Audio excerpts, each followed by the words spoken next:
പരിശുദ്ധ ദൈവമേ, സ്വർഗസ്വപിതാവേ, ഈ അനുഗ്രഹിക്കപ്പെട്ട വിശുദ്ധ ദിവസത്തിൽ വിശുദ്ധാരാധനയിൽ ഞങ്ങൾ പങ്കാളികളായിരിക്കുമ്പോൾ കർത്താവിൻ്റെ പരിശുദ്ധാത്മാവിൻ്റെ ശക്തിയിൽ ഞങ്ങളെ നിറയ്ക്കണമേ. അല്പസമയം ദൈവവചനത്തിന് മുമ്പിലായിരിക്കുമ്പോൾ തിരുവചന മർമ്മങ്ങളെ ഗ്രഹിക്കാനുള്ള കൃപ ഞങ്ങൾക്ക് നൽകണമേ. പ്രാർത്ഥനയെ കേട്ടിരിക്കുന്നവൻ കൃപയ്ക്കായി സ്തോത്രം.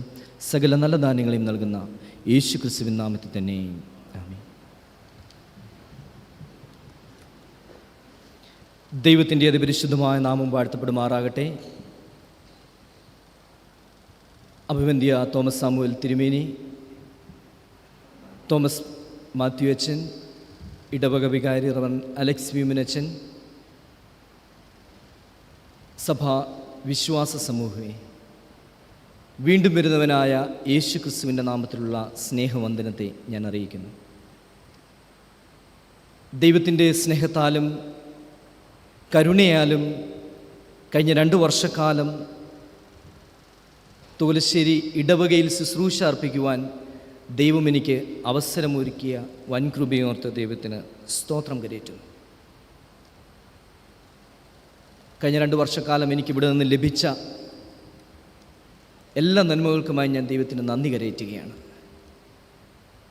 അനേകരുടെ കരുതലിൻ്റെ സ്നേഹത്തിൻ്റെ ഫലമായിട്ടാണ് എനിക്കിന്നിവിടെ നിൽക്കുവാനായിട്ട് സാധിക്കുന്നത്.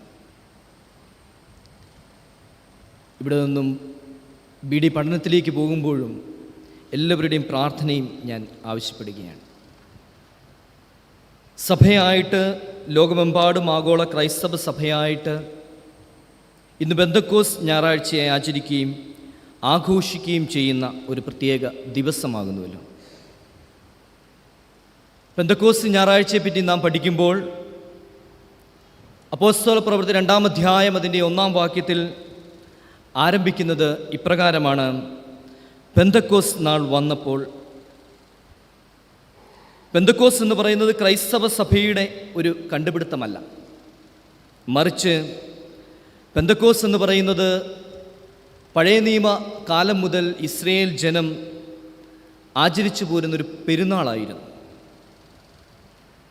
അപ്പോസ്തല പ്രവൃത്തികളുടെ പുസ്തകം 2-ാം അധ്യായം നാം ശ്രദ്ധിക്കുമ്പോൾ അവിടെ അഗ്നിനാവുകൾ കടന്നു വന്ന് ലോക്ക്ഡൗണിലായിരിക്കുന്ന, അല്ലെങ്കിൽ പ്രതിസന്ധിയുടെ നടുവിലായിരിക്കുന്ന ശിഷ്യന്മാരെ ശക്തിപ്പെടുത്തി അവരെ പുറത്തിറക്കി വചനം പ്രഘോഷിക്കുവാനുള്ള വലിയ ഒരു ശുശ്രൂഷ ഏൽപ്പിക്കുന്നതായി നാം ശ്രദ്ധിക്കുന്നുണ്ട്.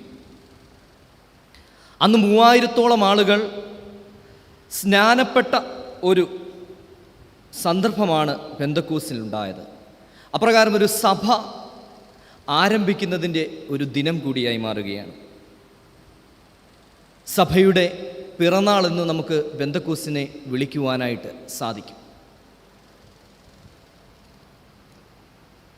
മാളികമുറിയിൽ പേടിച്ച് ഒതുങ്ങിയിരിക്കുന്ന ശിഷ്യന്മാർ യേശുക്രിസ്തുവിൻ്റെ മരണത്തിന് ശേഷം അവർ സ്വയത്തിൽ, അല്ലെങ്കിൽ അവർ ബലഹീനതയുടെ നടുവിൽ, അവർ ഭയത്തിൻ്റെ നടുവിൽ ആയിരിക്കുന്ന നാളുകളിൽ ഇന്നത്തെ സുവിശേഷ വേദഭാഗത്ത് നാം വായിച്ചു കേട്ട് അവരുടെ മധ്യേ കർത്താവ് കടന്നു വന്ന് നിങ്ങൾക്ക് സമാധാനമെന്ന് പറഞ്ഞ് അവരെ ധൈര്യപ്പെടുത്തി അവരുടെ മേൽ പരിശുദ്ധാത്മാവിനെ ഊതിയെന്ന് നാം മനസ്സിലാക്കുന്നുണ്ട്. 40 ദിനങ്ങൾ അവരോട് കൂടെ ഇരുന്ന കർത്താവ് പലപ്പോഴും സ്വയത്തിൽ ആശ്രയിച്ച് പിന്തിരിഞ്ഞു പോകുന്ന അവസ്ഥകളൊക്കെയും ഉണ്ടായപ്പോൾ അവരെ ബലപ്പെടുത്തി ശക്തീകരിച്ച് വീണ്ടും കൂട്ടിവരുത്തുന്നവനായ ഒരു ക്രിസ്തു സ്നേഹത്തെയാണ് നാം മനസ്സിലാക്കുന്നത്.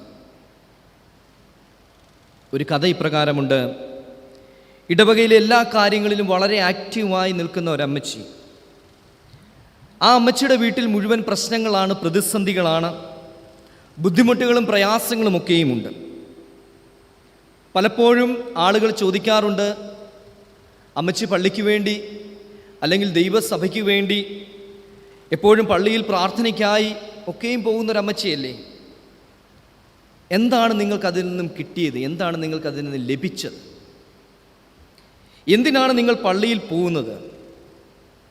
അമ്മച്ചി വളരെ സന്തോഷത്തോടുകൂടി പറയുകയാണ്, ഞാൻ പള്ളിയിൽ ആരാധനയ്ക്ക് പോകുന്നത് സമാധാനം കിട്ടുവാൻ വേണ്ടിയിട്ടാണ്. അവർ ചോദ്യം തുടർന്നു, എപ്രകാരമാണ് നിങ്ങൾക്ക് സമാധാനം ലഭിക്കുന്നത്? നിങ്ങളുടെ പ്രാർത്ഥനയ്ക്ക് സഡൻ നിങ്ങൾക്ക് മറുപടി ലഭിക്കുന്നുണ്ടോ? നിങ്ങളുടെ വേദനകൾക്ക് നിങ്ങൾക്ക് സഡൻ ആക്ഷൻ, നിങ്ങൾക്ക് മറുപടി ലഭിക്കുന്നുണ്ടോ? നിങ്ങളുടെ പ്രയാസങ്ങൾ, പ്രശ്നങ്ങൾ പരിഹരിക്കപ്പെടുന്നുണ്ടോ? അതിതുപോലെ തന്നെ മുൻപോട്ട് പോവുകയല്ലേ എന്ന് ആ മാതാവിനോട് ചോദിക്കുകയാണ്. ഇന്നത്തെ സുവിശേഷ ഭാഗത്ത് നാം ശ്രദ്ധിച്ചപ്പോൾ ശിഷ്യന്മാർ അവർ അതേ ഭയത്തിൽ തന്നെയാണ് അവർ നിന്നിരുന്നത്. കർത്താവ് അവരുടെ മധ്യേ കടന്നു വന്നിട്ട് ആദ്യം അവരോട് പറഞ്ഞത് അവരോടുള്ള സ്നേഹത്തെയോ അല്ലെങ്കിൽ ദൈവത്തിൻ്റെ സ്തുതിയെക്കുറിച്ചല്ല, മറിച്ച് അവരുടെ സിറ്റുവേഷനെ മനസ്സിലാക്കി അവരുടെ അവസ്ഥയെ തിരിച്ചറിഞ്ഞ് അവർക്ക് സമാധാനം നൽകുന്ന, അല്ലെങ്കിൽ സമാധാനമായി ഇല്ലാതിരിക്കുന്ന അവസ്ഥയിൽ സമാധാനം നൽകുവാനായിട്ട് ആഗ്രഹിക്കുന്ന ഒരു ക്രിസ്തു സ്നേഹത്തെക്കുറിച്ചാണ്. ഭയത്താൽ മാളിക മുറിയിലിരിക്കുന്ന, പുറത്തു ചെന്നു കഴിഞ്ഞാൽ യഹൂദന്മാരാൽ ഉപദ്രവിക്കപ്പെടുമെന്നുള്ള വളരെ വലിയ ഭയത്താൽ മാളിക മുറിയിലിരിക്കുന്ന ശിഷ്യന്മാരെ ക്രിസ്തുവിനെ കണ്ടു കഴിഞ്ഞപ്പോൾ അവരുടെ ഭയമെല്ലാം മാറി എന്ന് നാം മനസ്സിലാക്കുന്നു. അവർക്ക് വളരെ സന്തോഷമായി എന്ന് തിരുവചനത്തിൽ നാം വായിക്കുന്നുണ്ട്. കർത്താവ് പറഞ്ഞ വാക്ക് ശക്തമാണ്, നിങ്ങൾക്ക് സമാധാനം. ഇവിടെ ചോദ്യം, കർത്താവ് നിങ്ങൾക്ക് സമാധാനം എന്ന് പറയുമ്പോൾ അവർ പേടിച്ചിരുന്ന അവസ്ഥയെ ഉടനടി നീക്കിക്കളയുന്നില്ല. അവർ പുറത്തേക്ക് വീണ്ടും ഇറങ്ങുമ്പോൾ യഹൂദന്മാരാൽ ഉപദ്രവിക്കപ്പെടുവാനുള്ള സാധ്യത വീണ്ടുമുണ്ട്. അതേ അവസ്ഥയിലേക്ക് തന്നെയാണ് അവർ വീണ്ടും കടന്നു പോകുന്നത്. സമാധാനത്തിൻ്റെ അടയാളമായി കയ്യസൂരി നാം കൈമാറുമ്പോൾ, അമ്മച്ചി പള്ളിയിൽ കടന്നു വന്ന് അമ്മച്ചി ആരാധനയിൽ പങ്കെടുക്കുമ്പോൾ സമാധാനം ലഭിക്കുന്നുണ്ട് എന്ന് പറയുമ്പോൾ, പുറത്തേക്ക് പോകുമ്പോൾ ബുദ്ധിമുട്ടുകളും പ്രയാസങ്ങളും രോഗങ്ങളും ദുഃഖങ്ങളും പ്രതിസന്ധികളും ഉണ്ടായേക്കാം. പക്ഷേ അതിനെ നേരിടുവാനുള്ള ശക്തി, കർത്താവ് ഒപ്പമുണ്ട് എന്നുള്ളൊരു ബോധ്യം, അതാണ് അവിടെ ലഭ്യമാകുന്നത്. ഇവിടെ ഇതാ പെന്തക്കോസ്ത് ഞായർ ഒരു വലിയ പ്രത്യാശയുടെയും സമാധാനത്തിൻ്റെയും അനുഭവം പകർന്നു നൽകുന്ന ഒന്നാണ്. പെന്തക്കോസ്ത് എന്ന വാക്കിൻ്റെ അർത്ഥം 50ാമത്തെ ദിവസം എന്നുള്ളതാണ്. പെന്തക്കോസ്ത് എന്ന് പറയുന്നത് പഴയ നിയമത്തിൽ ഒരു ഉത്സവമാണ് എങ്കിൽ, യഹൂദന്മാരുടെ 3 ഉത്സവങ്ങളിൽ പ്രധാനപ്പെട്ട ഉത്സവമായിരുന്നുവെങ്കിൽ, പുതിയ നിയമത്തിൽ ദൈവാത്മാവിനെ പകരപ്പെടുന്ന ഒരു ദിനമായി അതിനെ ഘോഷിക്കുകയാണ്. അപ്പോസ്തല പ്രവൃത്തി 2-ാമത്തെ അധ്യായം പഠിക്കുമ്പോൾ ധാരാളം ആളുകൾ നിരവധി സ്ഥലങ്ങളിൽ നിന്നും ഒരുമിച്ച് ചേർന്ന് വന്ന് ആ ആഘോഷത്തിൽ പങ്കാളികളാകുന്നു. ക്രിസ്തുവിൻ്റെ ഉയർപ്പിന് ശേഷമുള്ള 50ാം ദിനത്തെ ആണ് നാം പെന്തക്കോസ്ത് ഞായറായി, പെന്തക്കോസ്തായി കൊണ്ടാടുന്നത്. പെന്തക്കോസ്ത് എന്ന് പറയുന്നത് അതൊരു അനുഭവമാണ്, അതൊരു ജീവിത യാഥാർത്ഥ്യമാണ്. അപ്പോസ്തല പ്രവൃത്തി 2-ാം അധ്യായത്തിൽ ആ അനുഭവത്തെ പറ്റിയാണ് വിവരിച്ചിരിക്കുന്നത്. ദൈവത്തിൻ്റെ പരിശുദ്ധാത്മാവിനെ ഔദ്യോഗികമായി വാഗ്ദത്തപ്രകാരം പകരുകയും അതുപോലെ തന്നെ ക്രൈസ്തവ സഭയുടെ ആവിർഭാവത്തെക്കുറിച്ചുള്ള കാര്യങ്ങളെയും പറ്റിയാണ് 2-ാം അധ്യായത്തിൽ രേഖപ്പെടുത്തിയിരിക്കുന്നത്. എന്താണ് പെന്തക്കോസ്തിൽ സംഭവിച്ചത് എന്ന് നാം ശ്രദ്ധിക്കുമ്പോൾ, പെന്തക്കോസ്ത് നാളിൽ എല്ലാ ആളുകളും ഒരുമിച്ച് കൂടിയിരുന്ന് പ്രാർത്ഥിക്കുമ്പോൾ പെട്ടെന്ന് കൊടിയ കാറ്റ് അടിക്കുന്നത് പോലെ ഉള്ള അനുഭവം ഉണ്ടാവുകയും അവർ ഇരുന്നിരുന്ന വീട് മുഴുവനും ആ സാന്നിധ്യം കൊണ്ട് നിറയുവാനും തുടങ്ങി. രണ്ടാമതായി, ആകാശത്ത് നിന്ന് അഗ്നിജ്വാല പോലെ പിളർന്ന ഇരിക്കുന്ന നാവുകൾ കൂടിയിരുന്ന് പ്രാർത്ഥിച്ച എല്ലാവരുടെയും മേലിൽ പ്രത്യക്ഷമായി എന്ന് നാം കാണുന്നുണ്ട്. മൂന്നാമതായിട്ട്, ആത്മാവ് എന്താണോ അവർക്ക് ഉച്ചരിക്കുവാൻ നൽകിയത് അവർ ആ ഭാഷയിൽ സംസാരിച്ചു. അത് വന്നുകൂടിയതായ എല്ലാവർക്കും മനസ്സിലായി എന്നും നാം അവിടെ കാണുന്നുണ്ട്. നാലാമതായി, ക്രിസ്തുവിൻ്റെ അപ്പോസ്തലനായ പത്രോസ് ആദ്യമായി നടത്തുന്ന പ്രഭാഷണത്തിൽ 3000 പേർ മാനസാന്തരപ്പെട്ട മാനസാന്തരപ്പെട്ട് ദൈവസഭയോട് കൂടിച്ചേരുകയും അങ്ങനെ ക്രൈസ്തവ സഭ ആരംഭിക്കുകയും ചെയ്യുന്നതായി നാം അവിടെ കാണുന്നു. അപ്പോസ്തല പ്രവൃത്തികൾ 2-ാം അധ്യായത്തിൽ അസാധാരണമായ പലതും നാം അവിടെ കാണുകയാണ്. അതുവരെ അസാധാരണമായിട്ടുള്ള ഒന്നിനെയും ദർശിക്കാത്ത ജനം അസാധാരണമായിട്ടുള്ളതിനെ ദർശിക്കുന്ന ഒരു അനുഭവത്തിലാണ് നാം അവിടെ കാണുന്നത്. കേട്ടിട്ടില്ലാത്തത്, കണ്ടിട്ടില്ലാത്തത്, അവരുടെ ജീവിതത്തിൽ ഒരിക്കലും ചിന്തിക്കാത്തത് മാളകമുറുകയിൽ അവർ അനുഭവിക്കുകയാണ്. പരിശുദ്ധാത്മാവിൻ്റെ പ്രവർത്തനം, പരിശുദ്ധാത്മാവിൻ്റെ പ്രത്യേകത എന്ന് നാം പറയുന്നത് നാം ചിന്തിക്കുകയോ നനയ്ക്കുകയോ ചെയ്യുന്നതിനപ്പുറമായി നമ്മുടെ ജീവിതത്തിൽ പരിവർത്തിക്കുന്നതായിട്ടുള്ള ഒരു പ്രവർത്തനമാണ് പരിശുദ്ധാത്മാവ്. ഉദാഹരണത്തിന് 2019 കോവിഡ് നമ്മുടെ ജീവിതത്തിൽ വന്നപ്പോൾ, ലോക്ക്ഡൗൺ ഉണ്ടായപ്പോൾ ചുറ്റും നടക്കുന്ന സംഭവ വികാസങ്ങൾ കണ്ട് നമ്മൾ പറഞ്ഞു, നാം ജീവിതത്തിൽ ഇതുവരെയായിട്ടും അനുഭവിച്ചിട്ടില്ലാത്ത, ജീവിതത്തിൽ കണ്ടിട്ടില്ലാത്ത, കേട്ടിട്ടില്ലാത്ത, ആയുസ്സിൽ കാണുവാൻ ഇതുവരെയും സാധിച്ചിട്ടില്ലാത്തതാണ് നാം അനുഭവിക്കുന്നത് എന്ന് പറഞ്ഞു. ദൈവത്തിൻ്റെ പരിശുദ്ധാത്മാവിൻ്റെ പ്രവർത്തനവും ഇപ്രകാരമാണ്. യേശു പരിശുദ്ധാത്മാവ് നിറഞ്ഞവനായി യോർദാൻ വിട്ട് 40 ദിവസത്തെ യേശുക്രിസ്തുവിൻ്റെ ഉപവാസത്തിന് ശേഷം ആത്മാവിൻ്റെ ശക്തിയോടെ ഗലീലയിലേക്ക് ചെല്ലുമ്പോൾ, ലൂക്കോസിൻ്റെ സുവിശേഷം 4-ാം അധ്യായം 22-ാം ഭാഗത്ത് യേശുവിൻ്റെ വായിൽ നിന്നും പുറപ്പെട്ടു വന്ന വാക്കുകൾ കേട്ടവർക്ക് ലാവണ്യ വാക്കുകളായി അനുഭവിക്കുവാൻ കഴിഞ്ഞു എന്ന് നാം മനസ്സിലാക്കുന്നു. അതിനെ 3-ാമത്തെ വാക്യത്തെ അവൻ്റെ വാക്കുകൾ അധികാരത്തോടെയായിരുന്നു. അന്നത്തെ മത നേതാക്കൾ പ്രസംഗിക്കുകയും അല്ലെങ്കിൽ ശുശ്രൂഷകളിൽ നിന്നും വ്യത്യസ്തമായിട്ടുള്ള ശുശ്രൂഷ യേശുക്രിസ്തുവിൽ നിന്നും വെളിപ്പെടുന്നതായി ജനം വിളിച്ചു പറഞ്ഞു. ജനം ആശ്ചര്യപ്പെടുന്നു. അന്ന് ദൈവം യേശുക്രിസ്തുവിലൂടെ ചെയ്തത്, പെന്തക്കോസ്ത് നാളിൽ സംഭവിച്ചത്, ഇന്നും ദൈവസഭയ്ക്ക് അകത്തും പുറത്തുമായി നടന്നുകൊണ്ടിരിക്കുകയാണ്. നമ്മുടെ ജീവിതത്തിൽ ദൈവത്തിന് അസാധാരണമായത് ചെയ്യുവാൻ കഴിയും. നമ്മുടെ ജീവിതത്തിൽ നാം കണ്ടിട്ടില്ലാത്തത്, നമ്മുടെ ജീവിതത്തിൽ നാം അനുഭവിച്ചിട്ടില്ലാത്തത്, നമ്മുടെ ജീവിതത്തിൽ നാം രുചിച്ചിട്ടില്ലാത്തതൊക്കെയും ദൈവത്തിന് ചെയ്യുവാനായിട്ട് കഴിയും. അസാധാരണമായിട്ടുള്ള കാര്യങ്ങളെ സംഭവികമാക്കിയെടുക്കുവാനായിട്ട് ദൈവത്തിൻ്റെ പരിശുദ്ധാത്മാവ് നമ്മുടെ ജീവിതത്തിൽ ഉണ്ടാവേണ്ടത് വളരെ ആവശ്യമാണ്. പരിശുദ്ധാത്മാവിൻ്റെ കൃപയുണ്ടാകുമ്പോഴാണ് അത് നമുക്ക് സാധ്യതമായി തീരുന്നത്. പരിശുദ്ധാത്മാവിനെ എക്സ്പീരിയൻസ് ചെയ്യുവാനായിട്ട് നമുക്ക് സാധിക്കണം. ഈ വേദഭാഗത്ത് നാം അപ്പോസ്തല പ്രവർത്തികളുടെ വേദഭാഗത്ത് നാം ശ്രദ്ധിക്കുമ്പോൾ 3 പ്രതീകങ്ങളെ അവിടെ കാണുവാനായിട്ട് കഴിയുന്നുണ്ട്.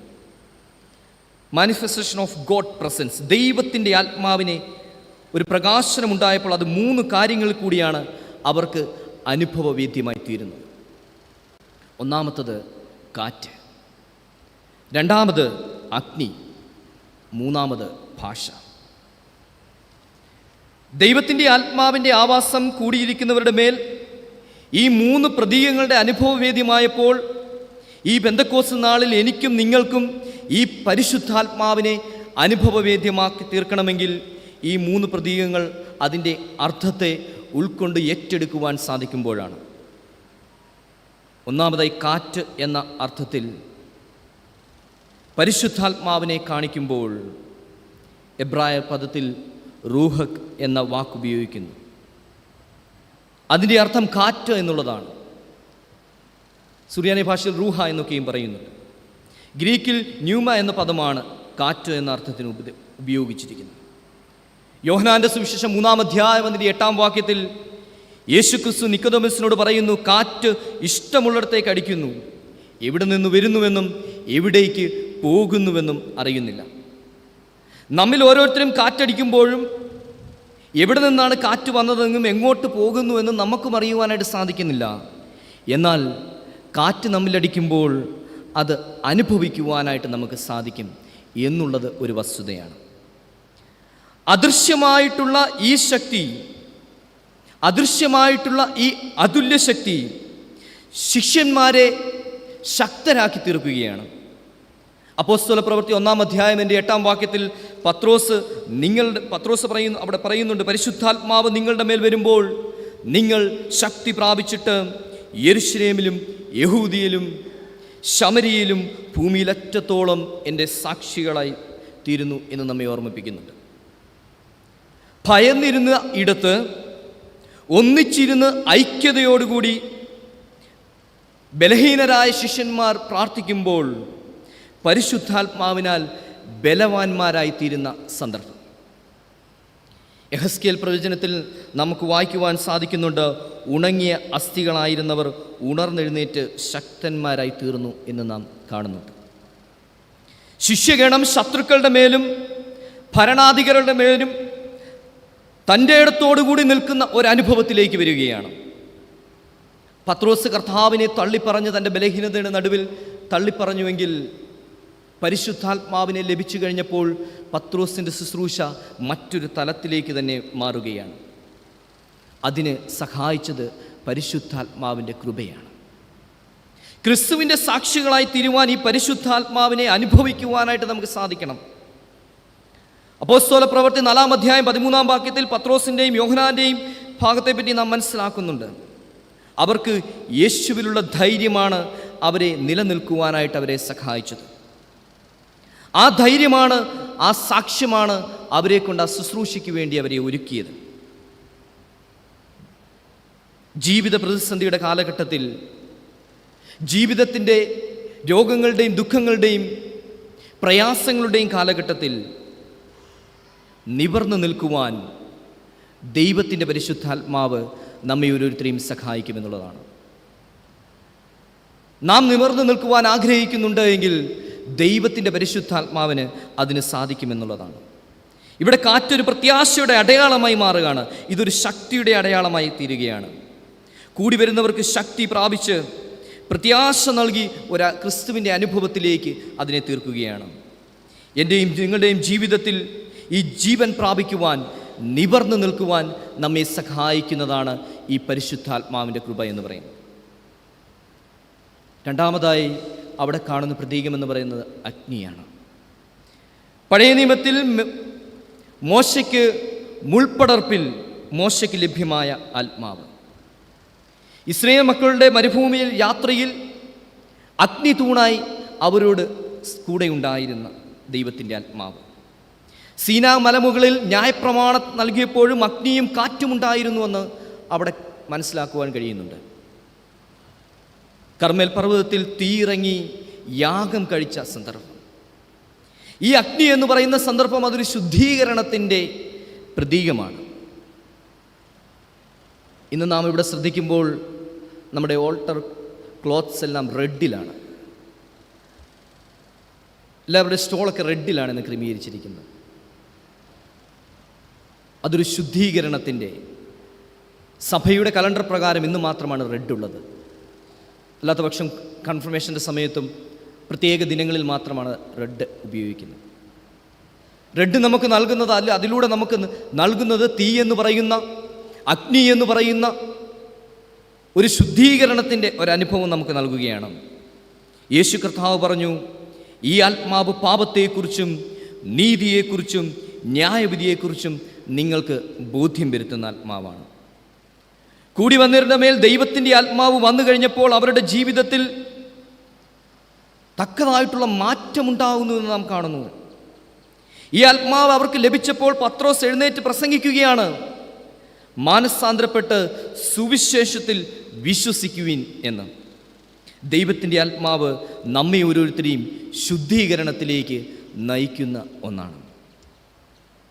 മൂന്നാമതായി അവരുടെ നാവിന്മേൽ പുതിയ ഒരു ഭാഷ നൽകി. ഈ ദൈവാത്മാവ് വിവിധ രീതികളിൽ അനുഭവവേദ്യമായി തീരണമെങ്കിൽ ഈ പ്രകടനങ്ങളിലൂടെയൊക്കെ അല്ലെങ്കിൽ ഈ അവസ്ഥയിലൂടെയൊക്കെയുമാണ് അതിനെ നമുക്ക് കാണുവാനായിട്ട് സാധിക്കുന്നത്. നമ്മുടെ ഉള്ളിൽ ഈ ആത്മാവിനെ അനുഭവഭേദ്യമാക്കിക്കൊണ്ട് ദൈവത്തിൻ്റെ ആത്മാവിനാൽ നയിക്കപ്പെടുന്ന, ഇമിറ്റേറ്റ് ചെയ്യുന്ന ഒരു റിലേഷൻഷിപ്പ്, ക്രിസ്തുവിലുള്ള ഒരു പൂർണ്ണമായിട്ടുള്ള ഒരു പൂർണ്ണ ചേർക്കപ്പെടൽ നമുക്കുണ്ടാകുവാനായിട്ട് സാധിക്കണം. പെന്തക്കോസ്തിൻ്റെ അനുഭവം അതൊരു സമൂഹം രൂപം കൊള്ളുന്നതാണ്. ദൈവം ആഗ്രഹിക്കുന്ന ഒരു സമൂഹം രൂപം കൊള്ളുവാനായിട്ട് സഹായിക്കുന്ന ഒന്നാണ് ഈ പെന്തക്കോസ്ത് ദിനത്തിൽ നമുക്ക് ദർശിക്കുവാനായിട്ട് കഴിയുന്നത്. ഈ സമൂഹത്തിൽ ചില പ്രത്യേകതകളുണ്ടായിരുന്നു. ഐക്യതയുടെ അനുഭവം അവർക്ക് ലഭിച്ചു എന്നുള്ളതാണ്. പഴയ നിയമ പശ്ചാത്തലത്തിൽ നാം ശ്രദ്ധിക്കുമ്പോൾ ബാബേൽ ഗോപുരം പണിയുവാൻ തുടങ്ങുന്ന സമയത്ത്, അല്ലെങ്കിൽ പണിയുവാനുള്ള സമയത്ത്, പുറപ്പാട് പുസ്തകത്തിൽ നാം അത് വായിക്കുമ്പോൾ ഭാഷ കലക്കിക്കളയുന്ന ഒരു ദൈവത്തെപ്പറ്റി നാം മനസ്സിലാക്കുന്നുണ്ട്. എന്തിനാണ് അവർ ബാബേൽ ഗോപുരം പണിത്? അവരുടെ പേരും പെരുമയും ലഭ്യമാകുവാൻ, അവരുടെ സ്വയം മഹത്വത്തിനായിട്ട് അവർ ഗോപുരം പണിയുകയാണ്. സ്വർഗത്തോളം എത്തുന്ന ഗോവേണി പണിയുവാൻ അവർ ശ്രമിക്കുകയാണ്. അവരുടെ അഹംഭാവം അതവരെ സമൂഹത്തെ നശിപ്പിക്കുവാൻ ഇടയായെങ്കിൽ, അല്ലെങ്കിൽ അവരുടെ ഭാഷ കലക്കുവാൻ ദൈവം ഉപയോഗിച്ചെങ്കിൽ, അവരെ ചിതറിച്ച് കളഞ്ഞുവെങ്കിൽ, ഇവിടെ നാം കാണുന്നത് not scattered but united in spirit and faith എന്നുള്ളതാണ്. അവർ ഐക്യത്തോടുകൂടി ഒരു സമൂഹമായിട്ട് 120 ആളുകൾ കൂടി വന്നിരുന്നപ്പോൾ അവരുടെ മേൽ ദൈവത്തിൻ്റെ ആത്മാവും ആവസിക്കുകയും മാതൃക സമൂഹമായി മാറുകയും ചെയ്യുന്ന ഒരു അനുഭവം അവിടെ രൂപാന്തരപ്പെടുകയാണ്. ഇവിടെയാണ് നാം കാണുന്നത് യൂണിറ്റി ഇൻ ഡൈവേഴ്സിറ്റി, നാനാത്വത്തിൽ ലഭ്യമാകുന്ന ഐക്യത.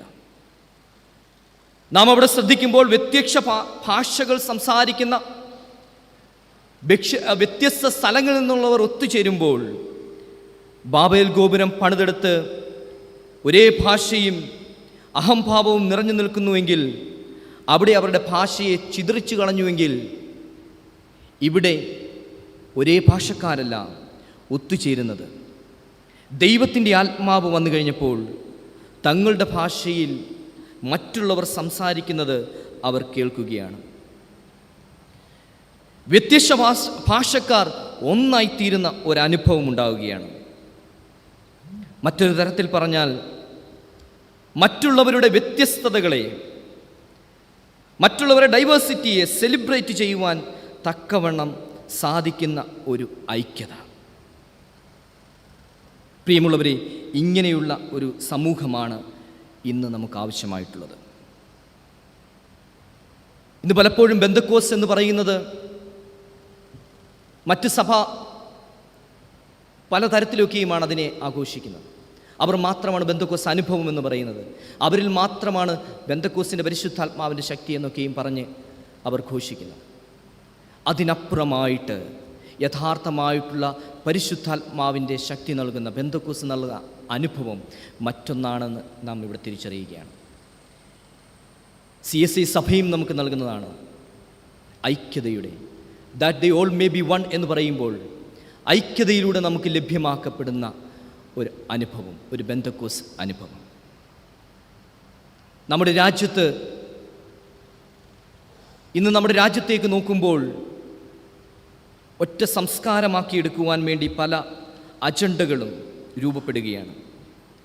അതിൻ്റെ മധ്യത്തിൽ സഭയെന്ന് പറയുന്നത് വ്യത്യസ്തതകൾ ഉൾക്കൊള്ളുന്ന ഒരു ഐക്യ സമൂഹമായി തീരുവാനായിട്ട് സാധിക്കണം. അപ്പോൾ മാത്രമാണ് യഥാർത്ഥമായിട്ടുള്ള പെന്തക്കോസ്ത് അനുഭവം നമുക്ക് അനുഭവിക്കുവാനായിട്ട് സാധിക്കുന്നത്. അപ്പോൾ മാത്രമാണ് നമ്മുടെ ജീവിതത്തിൽ പെന്തക്കോസ്ത് അനുഭവം നൽകുന്ന പുതുക്കം, അല്ലെങ്കിൽ ക്രിസ്തുവിൻ്റെ സ്നേഹത്തെ നമുക്ക് മനസ്സിലാക്കുവാനായിട്ട് സാധിക്കുന്നത്. ഐക്യതയോടുകൂടി നമ്മുടെ ജീവിതത്തെ നയിക്കുവാനായിട്ട് സാധിക്കുമ്പോൾ അത് നമുക്ക് പെന്തക്കോസ്ത് അനുഭവമായി തീരുകയാണ്. പാട്ടുകാരൻ ഇപ്രകാരം പാടുന്നുണ്ട്: ആരാധിക്കുമ്പോൾ വിടുതൽ, ആരാധിക്കുമ്പോൾ സൗഖ്യം, ദേഹം ദേഹി ആത്മാവിൽ സമാധാന സന്തോഷം യാഗമായി നാഥൻ നൽകിയിടും. ആരാധിക്കുമ്പോൾ നമുക്ക് വിടുതൽ ലഭിക്കും, ആരാധിക്കുമ്പോൾ നമുക്ക് സൗഖ്യം ലഭിക്കും. ദൈവത്തിൻ്റെ ആത്മാവിനാൽ നിയന്ത്രിക്കപ്പെട്ടവരായി, ദൈവത്തിൻ്റെ ആത്മാവിൻ്റെ അനുഭവമുള്ളവരായി തീരുമ്പോൾ ആരാധിക്കുമ്പോൾ നമുക്ക് വിടുതലും, ആരാധിക്കുമ്പോൾ നമുക്ക് സൗഖ്യമുണ്ടാകും. ദൈവിക ആലോചനകൾക്ക് വിധേയപ്പെട്ട് നമ്മുടെ ഉള്ളിലിരിക്കുന്ന പരിശുദ്ധാത്മാവ് അപ്പോൾ പ്രവർത്തിക്കുവാനായിട്ട് തുടങ്ങും. പലപ്പോഴും നമ്മൾ ദൈവത്തിൻ്റെ പ്രവൃത്തിയെ അവിശ്വസിക്കുന്നവരാണ്. ഇന്നത്തെ സമൂഹത്തിൽ ഞാൻ പലപ്പോഴും കണ്ടിട്ടുള്ള ഒരു പ്രധാനപ്പെട്ട ഒരു കാര്യമാണ്, നമ്മളെക്കാളും നമ്മുടെ വിശ്വാസത്തെക്കാളും അതികഠിനമായിട്ടുള്ള വിശ്വാസമാണ്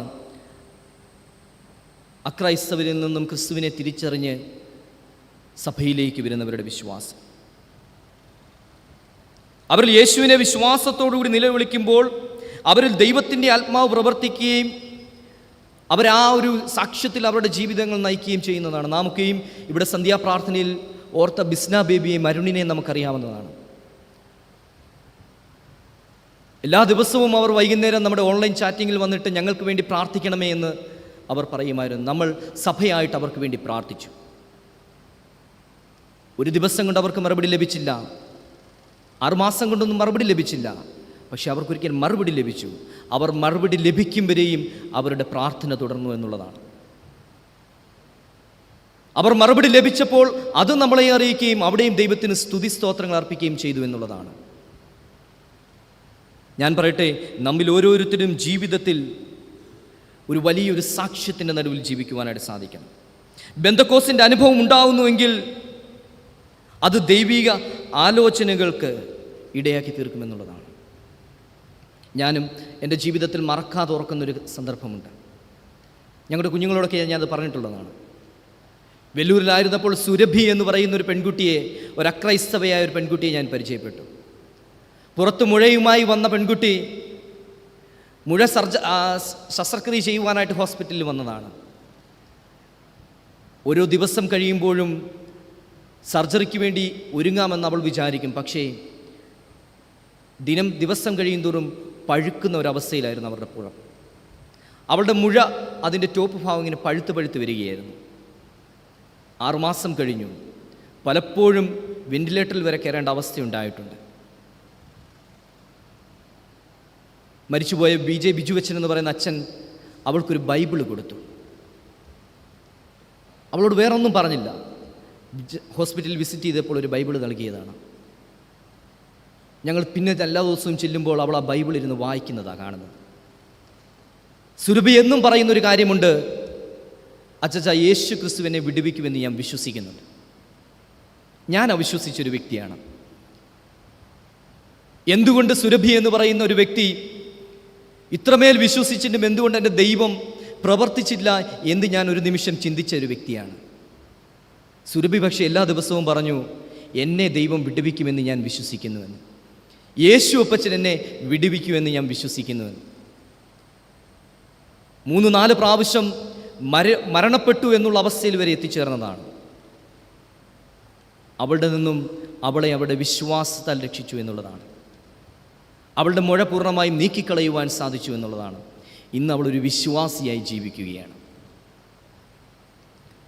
അവളുടെ വിശ്വാസം അവളുടെ ദൈവത്തിൻ്റെ പരിശുദ്ധാത്മാവിനെ അവൾക്ക് ലഭ്യമാകുവാനായിട്ട് സാധിച്ചു.